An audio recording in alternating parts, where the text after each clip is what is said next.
അടുത്ത ചോദ്യം ചോദിക്കട്ടെ. ഒരു ത്രാസില് 2 സാധനം വെച്ചേക്കുക. ഒരെണ്ണത്തില് 1 കിലോ മുട്ട വെച്ചേക്കുന്നു, മറ്റടുത്ത് 1 കിലോ പഞ്ഞി വെച്ചേക്കുന്നു.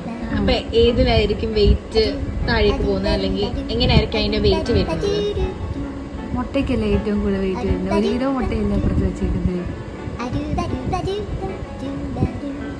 ഒരു ത്രാസ്, ഒരു സൈഡിൽ 1 കിലോ മുട്ട, ഇപ്പുറത്തെ സൈഡിൽ 1 കിലോ പഞ്ഞി. ഏതിലായിരിക്കും ഏറ്റവും കൂടുതൽ വെയിറ്റ്? പഞ്ഞിക്കാണോടി.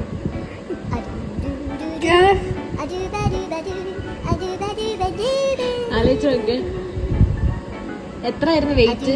1 കിലോ അല്ലേ? വെയിറ്റ് ഉണ്ടല്ലോ.